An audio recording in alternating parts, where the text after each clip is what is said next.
새벽 12시 37분 시카고 사우스 사이드의 조용한 아파트 건물 밖에 캐딜락 한 대가 멈춰 섰습니다. 그 안에는 돈, 공포, 충성심, 그리고 화려한 볼거리로 수년간 전설을 만들어 온 남자 윌리 플루키 스톡스가 앉아 있었습니다. 하지만 그날 밤 가로등 아래에서 반짝이는 다이아몬드는 없었습니다. 실크 정장도 없었습니다. 그를 왕처럼 우러러보는 군중도 없었습니다. 앞좌석의 운전기사, 식료품 봉투로 손을 뻗는 여성, 그리고 그들 뒤에서 대기하던 경호원만이 있었을 뿐입니다. 그때 어둠 속에서 두 남자가 나타났습니다. 유리창이 산산조각 났습니다. 총성이 차를 뚫고 지나갔습니다. 그리고 플루키를 보호하기 위해 고용된 남자는 무기를 들어 허공에 총을 쏘고는 킬러들이 걸어서 달아나게 내버려 두었습니다. 이것은 단순한 살인사건이 아니었습니다. 그것은 플루키가 스스로 써내려간 전설의 마지막 장면이었습니다. 총격이 일어나기 오래전, 배신이 있기 전, 캐딜락이 관이 되기 전부터 윌리 플루키 스톡스는 이미 사우스 사이드에서 전설적인 존재였습니다. 1970년대와 1980년대 초 시카고의 거리에서 사람들은 그의 이야기를 알기 전에 그의 이름부터 알았습니다. 그들은 캐딜락을 먼저 보았습니다. 다이아몬드 반지, 맞춤복, 팔의 겹겹이 찬 금팔찌, 낯선 이들이 고개를 돌려 속삭이게 만드는 그런 화려함을 보았습니다. 플루키는 그저 어딘가에 도착하는 법이 없었습니다. 그는 권력이란 단지 소유하는 것만이 아니라 사람들이 보아야만 하는 것임을 이해하는 사람처럼 등장했습니다. 하지만 그를 위험하게 만든 것은 단지 돈만이 아니었습니다. 그것은 그가 공포와 관대함을 섞는 방식이었습니다. 어떤 가족들에게 플루키는 집세가 밀렸을 때 현금을 쥐어주는 사람이었습니다. 그는 집이 불탔을 때 사람들을 돕고 명절에 칠면조를 나눠주며 야구를 하고 싶어 하는 동네 아이들을 후원하는 사람이었습니다. 많은 이들이 도시로부터 잊혔다고 느끼는 동네에서 플루키는 사람들이 자신들이 존중받고 있다고 느끼게 만들었습니다. 그는 이름을 기억했습니다. 그는 악수를 했습니다. 그는 정치인들이 종종 하지 않는 방식으로 사람들에게 다가갔습니다. 그리고 그것이 그의 전설을 복잡하게 만든 이유입니다. 따뜻한 악수와 동네에 베푸는 호의 이면에 사법당국은 어둠 속에서 움직이는 또 다른 제국이 있다고 믿었기 때문입니다. 보고서들은 밤낮으로 운영되는 마약 소굴, 급여를 받는 조직원들, 대부분의 사람들이 상상조차 하기 힘든 엄청난 액수의 돈이 사우스 사이드를 통해 움직이고 있다고 묘사했습니다. 공식적으로 플루키는 종종 자신을 도박꾼으로 소개했습니다. 라스베이거스에서 크게 따고 크게 잃는 남자, 운과 위험, 그리고 주사위로 자신의 부를 설명할 수 있는 남자로 말입니다. 하지만 수사관들은 운은 단지 가면일 뿐이라고 믿었습니다. 그들은 주변의 그 누구보다 이미지를 잘 이해하는 한 남자를 보았습니다. 대중이 보석, 자선, 캐딜락, 그리고 자신감을 본다면 아마도 그 이면에 있는 공포를 너무 자세히 들여다보지 않을 것이었습니다. 동네 사람들이 그를 보호자로 여긴다면 아마도 침묵이 그 대가로 그를 보호해 줄 것이었습니다. 그것이 플루키 스톡스의 기묘한 힘이었습니다. 그는 누군가에게는 범죄자로, 다른 누군가에게는 은인으로, 또 다른 누군가에게는 그 두 가지 모두로 동시에 기억될 수 있었습니다. 그렇다면 한 남자가 너무 강력해져서 단순하게 평가할 수 없게 되면 어떤 일이 벌어질까요? 그를 두려워하는 바로 그 거리가 그를 애도할 때 어떤 일이 일어날까요? 수년 동안 플루키는 건드릴 수 없는 존재처럼 보였습니다. 경찰은 지켜보았습니다. 경쟁자들은 기다렸습니다. 지역사회는 속삭였습니다. 그 모든 과정 속에서도 그는 움직이는 왕처럼 시카고를 누비고 다녔습니다. 하지만 모든 왕에게는 권력이 지켜줄 수 없는 단 한 곳이 있습니다. 플루키 스톡스에게 그곳은 바로 가족이었습니다. 플루키의 세계가 왜 금이 가기 시작했는지 이해하려면 그 시절의 사우스 사이드를 이해해야 합니다. 1970년대 후반과 1980년대 초반의 시카고는 단순한 동네들의 도시가 아니었습니다. 보이지 않는 경계의 도시였습니다.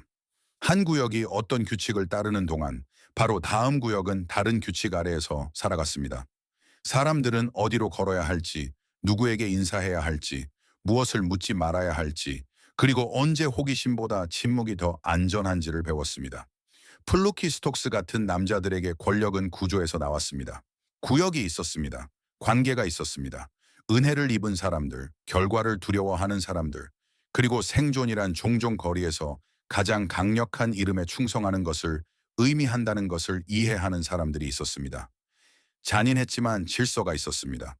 플루키는 명성이 무게를 지니고 이름 하나로 문을 열거나 입을 다물게 할 수 있는 그 오래된 세계에 속해 있었습니다.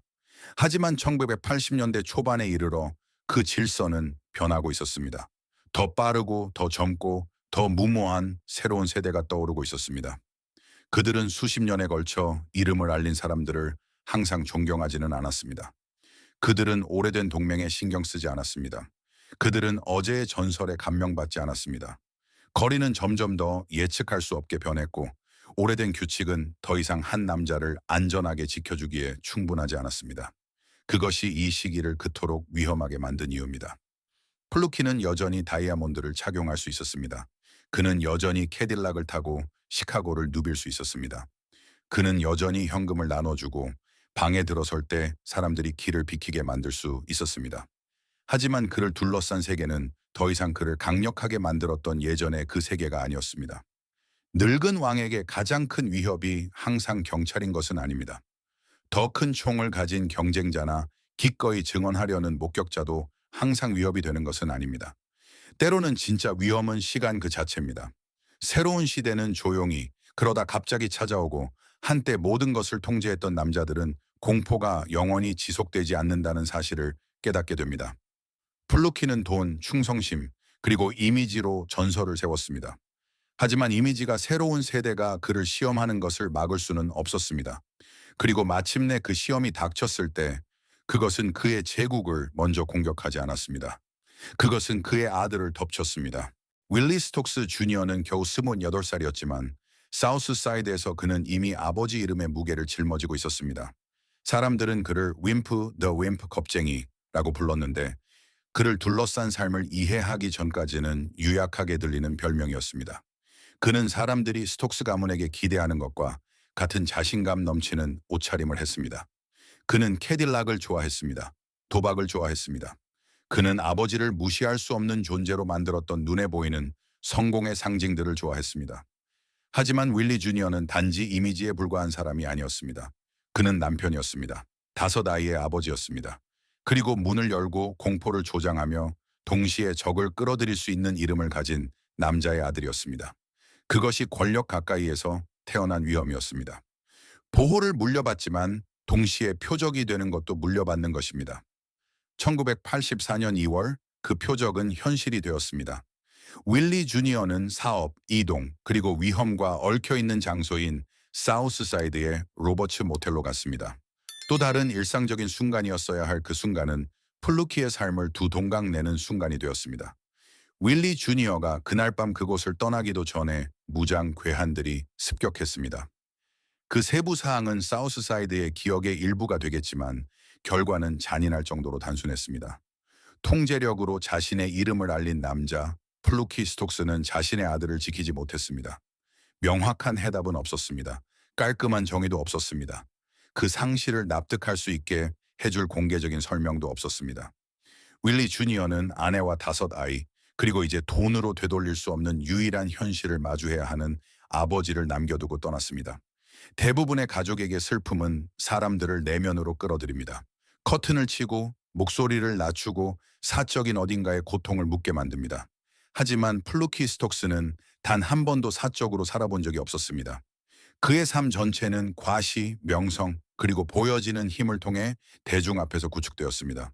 그래서 아들에게 죽음이 찾아왔을 때 플루키는 침묵으로 답하지 않았습니다. 그는 화려한 볼거리로 답했습니다. 그리고 바로 그 지점에서 이야기는 평범한 범죄의 세계를 떠나 더 기묘하고 더 어두우며 거의 잊을 수 없는 무언가로 진입했습니다. 플루키는 단순히 장례식을 준비한 것이 아니었기 때문입니다. 그는 죽은 자를 위해 캐딜락을 만들었습니다. 캐딜락과는 단지 비싸기만 한 것이 아니었습니다. 단지 기묘하기만 한 것도 아니었습니다.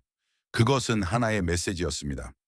윌리 주니어가 살해된 후 플루키 스톡스는 맞춤형 관 제작자를 찾아가 장례식 계획이라기보다는 신화 창조에 가깝게 들릴 정도로 매우 이례적인 요청을 했습니다. 그는 아들이 이미 스톡스 가문 이미지의 일부가 된 자동차인 캐딜락 세빌 모양의 관에 묻히기를 원했습니다. 외부인들에게 그것은 터무니없어 보였습니다. 하지만 플루키에게 그것은 아마도 말이 되는 유일한 언어였을 것입니다. 플루키의 세계에서 스타일은 결코 장식이 아니었기 때문입니다. 스타일은 권력이었습니다. 그래서 과는 자동차가 되었습니다.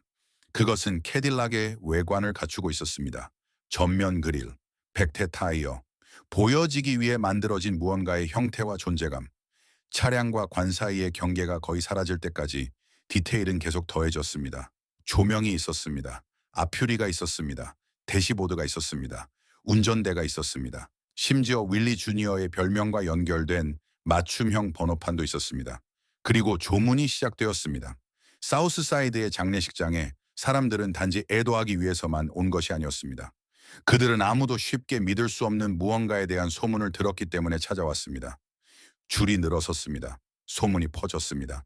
이야기는 그것을 입에 올리는 모든 사람을 거치며 점점 더 커졌습니다.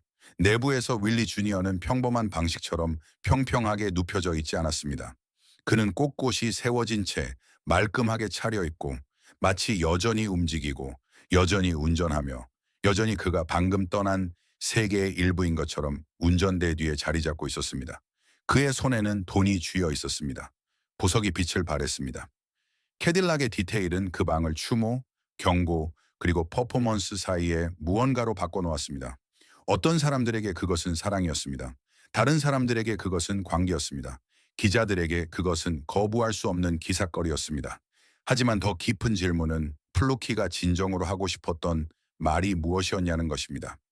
이것은 아들이 조용히 사라지게 내버려 두기를 거부하는 아버지의 모습이었을까요? 사랑도 자신의 명성만큼이나 거대해야 한다고 믿었던 한 남자의 마지막 선물이었을까요?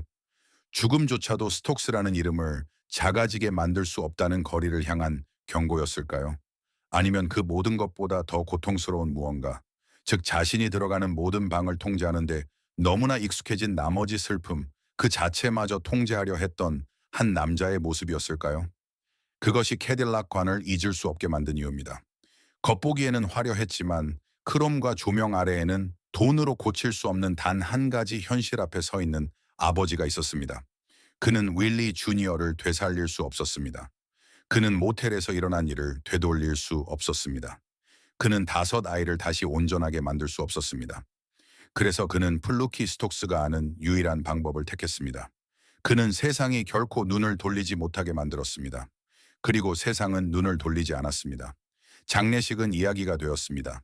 이야기는 소문이 되었습니다.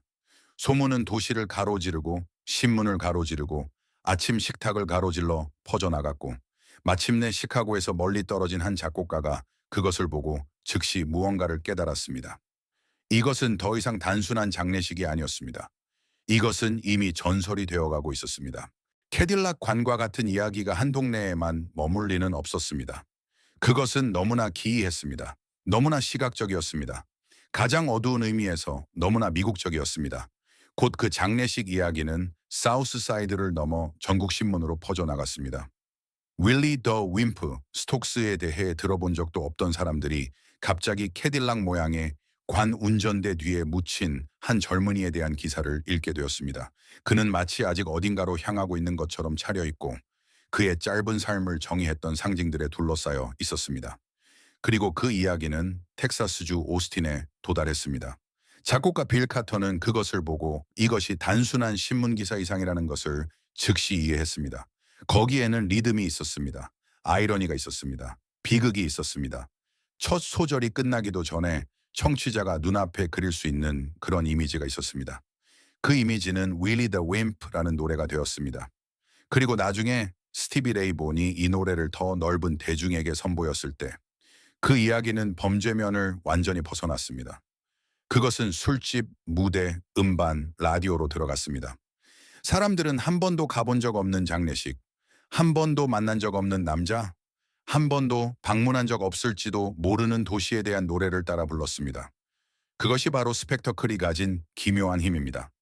플루키는 공포가 퍼뜨릴 수 있는 것보다 음악이 훨씬 더 멀리 실어 나를 수 있을 만큼 잊을 수 없는 장례식을 만들어냈습니다. 하지만 세상이 윌리 주니어를 블루스의 전설로 만들고 있는 동안 플루키는 여전히 시카고에 살아 있었고 여전히 돈, 적, 수사, 그리고 슬픔에 둘러싸여 있었습니다. 그리고 그가 아들이 죽은 장소로 다시 돌아왔을 때 그는 애도하러 온 것이 아니었습니다. 그는 축하하러 왔습니다. 아들을 캐딜락관에 묻은 지 1년도 채 되지 않아 플루키 스톡스는 또 다른 스펙터클을 벌였습니다. 이번에는 장례식이 아니었습니다. 결혼 기념일이었습니다. 아내 진과 함께한 30년. 30년의 결혼 생활, 생존, 의리, 대중적 이미지, 개인적인 슬픔, 그리고 대부분의 부부가 상상할 수 있는 것보다 더 많은 위험에 둘러싸인 삶이었습니다. 다른 가족이었다면 그런 상실을 겪은 후의 기념일은 조용했을 것입니다. 굳게 닫힌 문 뒤에서의 저녁 식사, 조용히 대화를 나누는 친척들로 가득 찬 방. 아무도 그의 이름을 부르지 않더라도 죽은 아들의 기억이 식탁에 함께 앉아있는 그런 밤이었을 것입니다.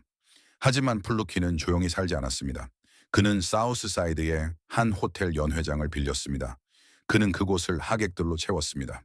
가족, 친구, 동료, 권력에 가까워지고 싶어 하는 사람들, 그리고 그저 플루키 스톡스가 다음에 무슨 일을 벌일지 목격하고 싶어 하는 수백 명의 사람들이 문을 열고 들어왔습니다.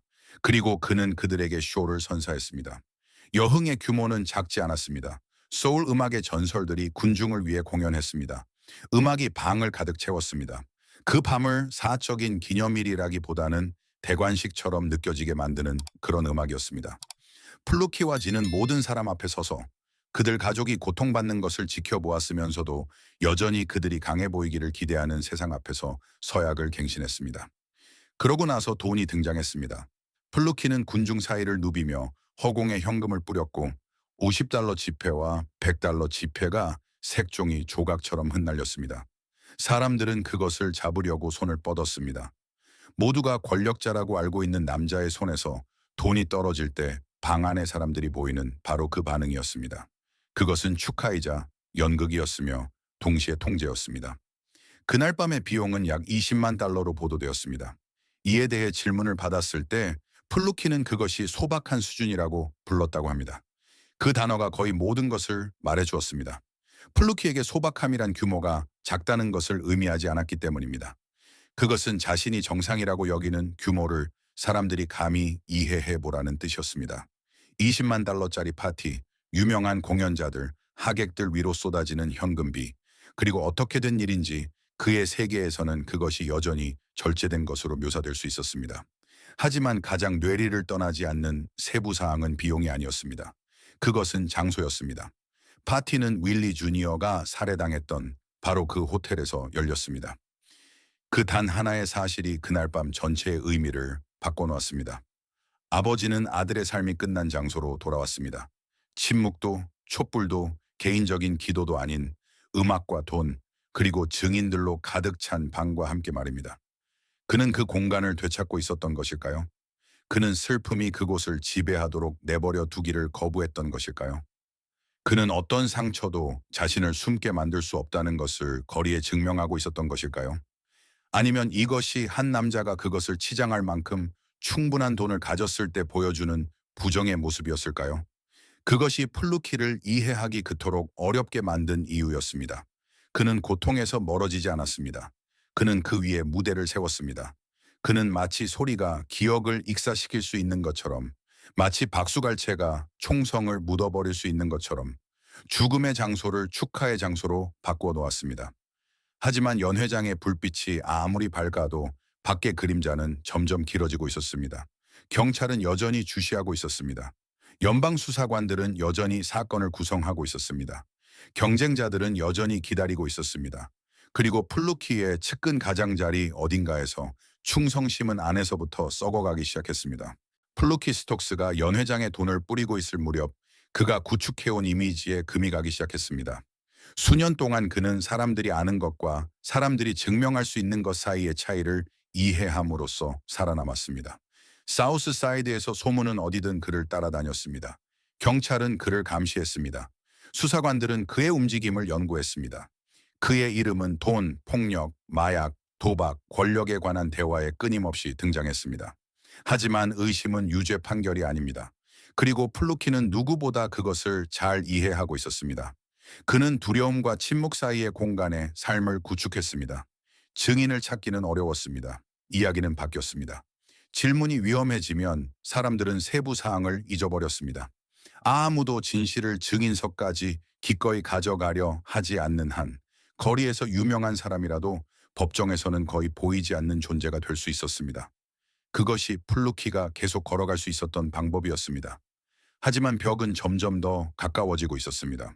그와 관련된 가장 심각한 사건 중 하나는 로버트 사로스키의 살해 사건이었습니다. 그는 플루키가 통제하고 있다고 비난받는 세계와 사업적으로 교차했다고 알려진 약사였습니다. 이 사건은 무거운 혐의를 가져왔고 한순간 플루키조차도 피할 수 없을 것 같은 법적 압박으로 보였습니다. 그러다 법정의 분위기가 바뀌었습니다.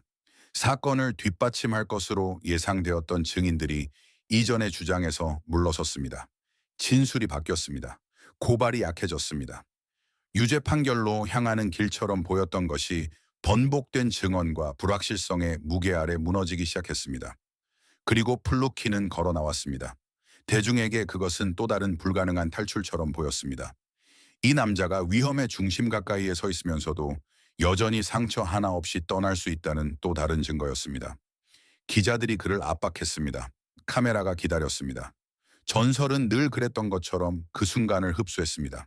플루키는 패배한 것처럼 보이지 않았습니다. 그는 자신을 잡기 위해 만들어진 기계 장치에서 다시 한번 살아남은 남자처럼 보였습니다. 하지만 이번에는 탈출이 자유와 같지 않았습니다. 한 사건이 약해지는 동안 연방 수사관들은 더 큰 것을 구축하고 있었기 때문입니다. 단지 하나의 살인 사건이 아니었습니다. 단지 하나의 고발이 아니었습니다. 그들은 패턴, 돈, 세금, 공갈, 그리고 혐의를 받는 범죄 조직의 구조를 들여다보고 있었습니다. 단일 증인은 무너질 수 있습니다. 하지만 더 광범위한 연방 사건은 빠져나가기 더 어려울 수 있었습니다. 그리고 플루키는 거리 역시 움직이고 있다는 것을 알고 있었습니다. 판사가 기각 판결을 내렸다고 해서 오랜 적들이 사라지지는 않았습니다. 한 남자가 법정 밖에서 미소 지었다고 해서 경쟁자들이 용서하지는 않았습니다. 플루키를 유명하게 만든 바로 그 권력이 그를 표적으로 만들기도 했습니다. 그가 건드릴 수 없는 존재로 보일수록 누군가에게는 그가 그렇지 않다는 것을 증명하는 것이 더 가치 있는 일이 되었습니다. 그것이 전설로 사는 것의 위험성입니다.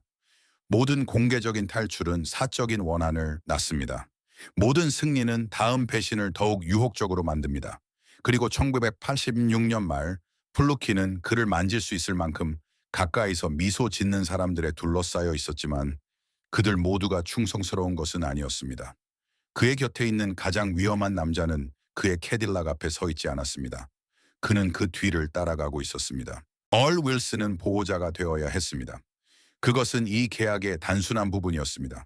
플루키 스톡스는 적이 있는 남자였고 압박을 받는 남자였으며 권력은 항상 그것을 시험하려는 누군가를 끌어들인다는 것을 아는 남자였습니다. 그래서 경호원은 장식품이 아니었습니다. 경호원은 보험이었습니다. 그는 모퉁이를 주시하고 거리를 잃고 어울리지 않는 차를 알아채고 위험과 자신을 고용한 남자 사이에 서 있도록 돈을 받는 사람이었습니다. 하지만 얼 윌슨은 단지 플루키 곁에 서 있기만 한 것이 아니었습니다. 그는 두 세계 사이에 서 있었습니다. 플루키에게 윌슨은 보안이었습니다. 수사관들에게 그는 정보원으로서 유용했습니다. 플루키의 측근 밖의 사람들에게 그는 훨씬 더 가치 있는 존재, 즉 내부로 들어가는 통로가 되었습니다. 그것이 이 배신을 그토록 차갑게 만드는 이유입니다. 플루키는 사람들이 자신을 두려워하거나 필요로 하거나 빚을 지거나 자신에게 접근하기를 원하도록 만드는 삶을 구축하는데 수년을 보냈습니다. 하지만 잘못된 사람이 당신의 움직임을 알 수 있을 만큼 가까이 있다면 어떤 제국도 내부로부터 보호받을 수 없습니다.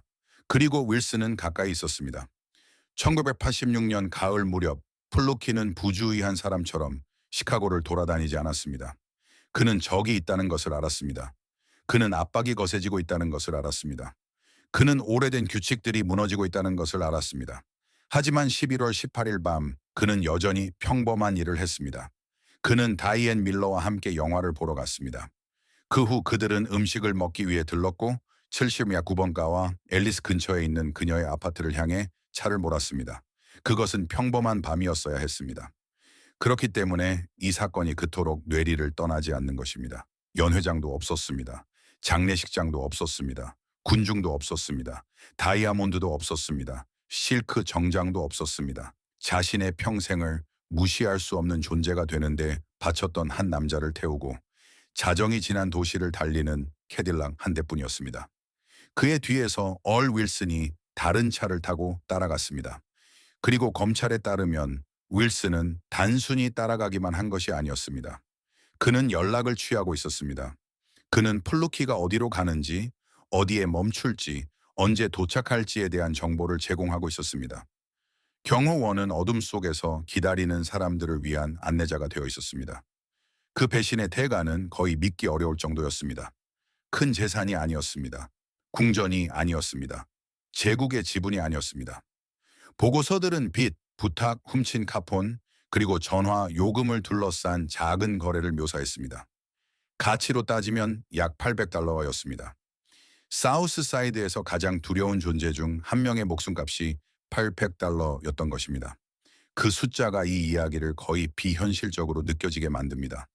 플루키는 자신의 배신에 매겨진 가치보다 더 많은 돈을 파티에서 허공에 뿌렸습니다.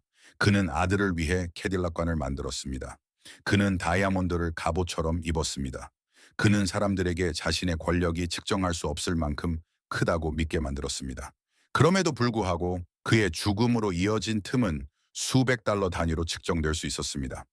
새벽 12시 37분 캐딜락이 멈췄습니다. 다이앤 밀러가 식료품 봉투를 향해 손을 뻗었습니다. 로널드 존스는 앞좌석에 앉아 있었습니다. 플루키는 뒷좌석에 있었는데 왕처럼 차려입은 것이 아니라 자신의 도시를 조용히 이동하려는 남자처럼 입고 있었습니다. 그때 총격범들이 나타났습니다. 공격은 순식간이었습니다. 유리가 깨졌습니다. 운전자가 총에 맞았습니다. 플루키가 총에 맞았습니다. 다이아에는 몸을 낮추고 주변의 혼란 속에서 살아남았습니다. 그리고 그들 뒤에서 얼 윌슨이 무기를 발사했습니다. 하지만 플루키를 공격하는 사람들을 향한 것이 아니었습니다. 그는 허공에 총을 쐈습니다. 그 단 하나의 세부 사항이 전체 사건에서 가장 어두운 상징 중 하나가 되었습니다. 경호원의 총은 발사되었지만 보호는 결코 오지 않았습니다. 어둠 속에서 걸어 나온 남자들은 떠날 수 있었습니다. 경호를 받기 위해 돈을 지불했던 남자는 자신의 전설을 정의하는 데 도움을 주었던 차 안에서 죽어가고 있었습니다.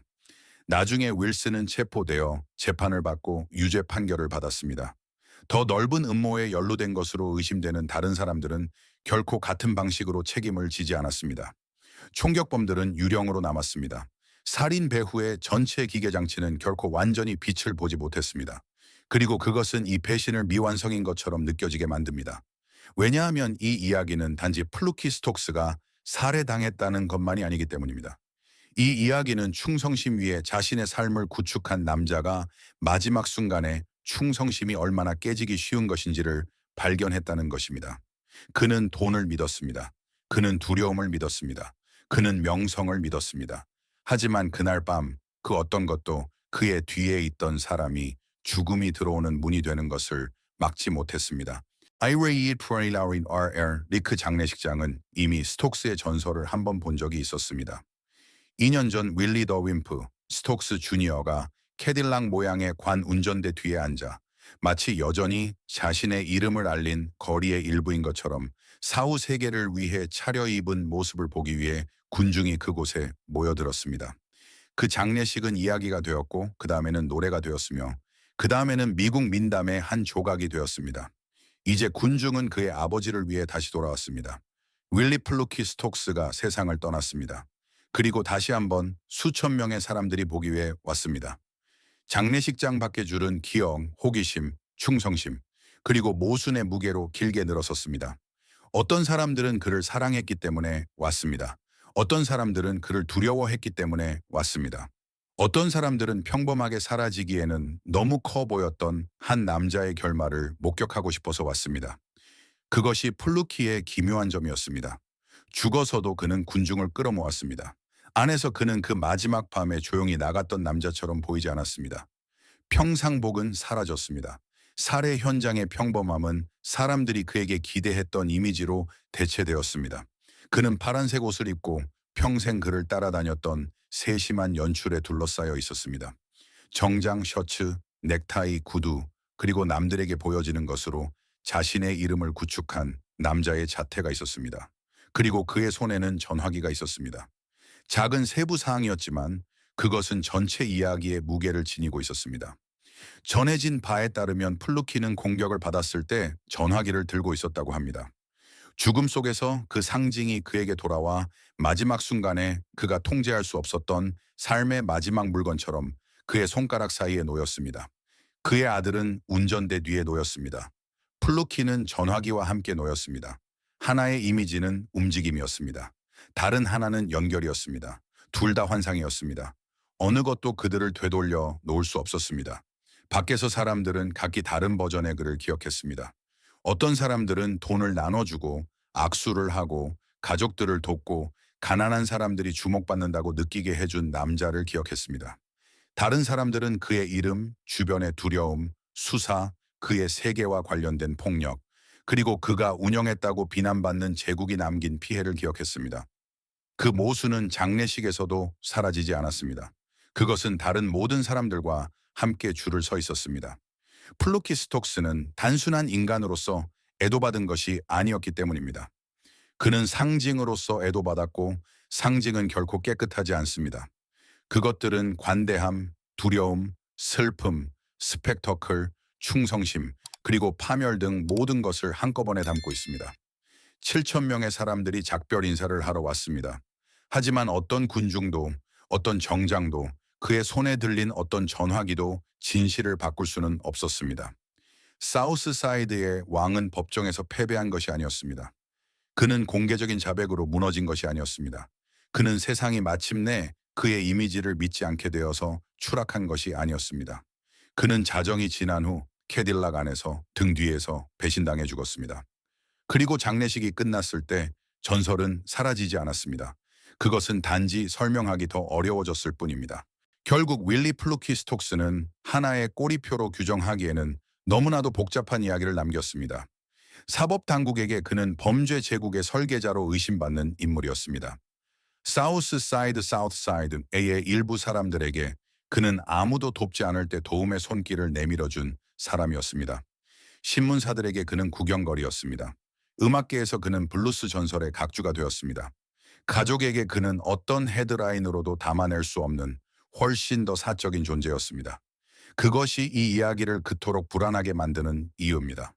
플루키의 세계는 모순 위에 세워졌습니다. 그는 도움이 필요한 사람들에게 돈을 나누어 주었지만 수사관들은 그의 권력이 수많은 사람들의 삶을 파괴한 산업에서 나왔다고 믿었습니다. 그는 슬픔을 한편의 연극으로 만들었고 그 후 자신 역시 그만큼이나 잊을 수 없는 또 다른 장례식의 주인공이 되었습니다. 그는 충성심에 둘러싸여 살았지만 가장 가까운 곳에서 그 충성심이 무너졌기 때문에 목숨을 잃었습니다. 캐딜락은 스타일, 통제력, 그리고 지위를 상징해야 했습니다. 하지만 이 이야기에서 그것은 훨씬 더 어두운 무언가가 되었습니다. 아들은 그 안에 묻혔습니다. 아버지는 그 안에서 살해당했습니다. 그리고 그 둘 사이에서 한 노래가 두 사람이 상상했던 것보다 훨씬 더 멀리 그 이미지를 실어 날랐습니다. 어쩌면 그것이 플루키 스톡스가 남긴 진정한 교훈일지도 모릅니다.